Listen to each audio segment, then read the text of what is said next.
So what if I offered you a Poco X3 with a Snapdragon 865 and even higher refresh rates? Get hyped, guys. Mi 10T series, get hyped.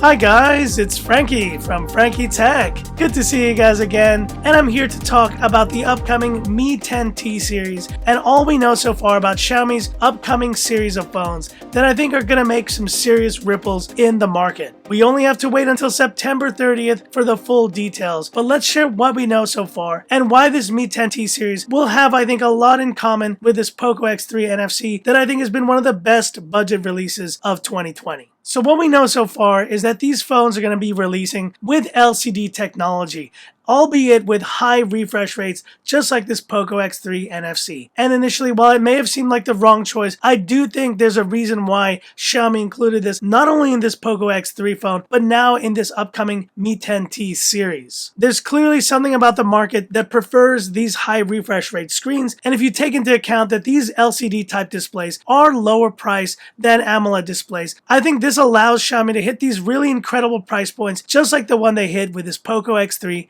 NFC. But beyond that, we also know that these phones will be using the Snapdragon 865, the same flagship chipset that's been in all of Xiaomi's top releases like the Mi 10 Pro and the Mi 10 Ultra. And yet this week, we just saw the announcement of Qualcomm's new Snapdragon 750 series, which is going to be a 5G-enabled chipset and is going to slot somewhere in between the 765 and the 732 that was just released on the Poco X3 NFC. And from what I see of this chipset, it looks pretty powerful with an Adreno 619 on board. It's going to give you even better performance from the 618 that is used in a lot of Xiaomi's phones. And in terms of batteries, I'm sure all of this series is going to have very large capacity batteries. Xiaomi has been just extending the battery lead over their competitors recently, with this Poco X3 NFC coming with a 5,160 mAh capacity. Anything near the 5,000 mark, I think is going to be an incredible capacity for these phones. And we should see similar dual speaker setups on these phones as well, along with all the latest comms, USB-C at the bottom, and let's hope we do see 3.5mm headphone jacks on some of these series as well.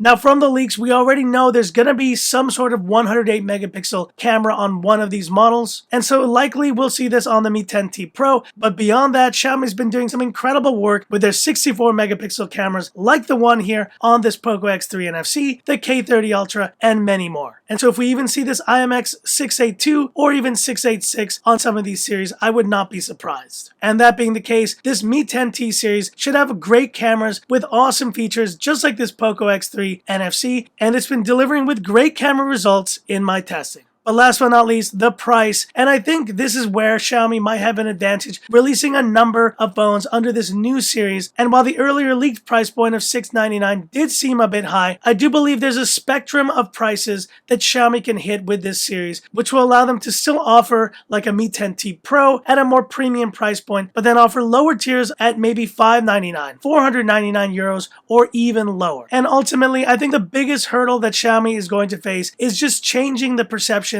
in a lot of the market that LCD at high refresh rates is still a good choice. And I think at the price point of this Poco X3, it definitely is. And let's face it, the iPhone 11 is the top selling phone in the world with a less than full HD LCD display. I think consumers really don't mind using LCD if it's LCD done right, as I've said. And so hopefully we will see some high quality LCD panels on this Mi 10T series, and Xiaomi's going to have another hit on their hands with this Mi 10T Pro and whatever other phones are released under this series. But hit me up in the comments. What are your thoughts on the Mi 10T series, and what would your ideal Mi 10T price point be? Hit me up in the comments. I'd love to hear about it. And that's it for this video. If you liked it, give me that thumbs up. And if you love the content of Frankie Tech, subscribe to the channel. Hit the bell icon for future updates. So stay tuned, guys. It's going to be a fun upcoming week with this Mi 10T series. I'm hyped. I hope you get hyped too.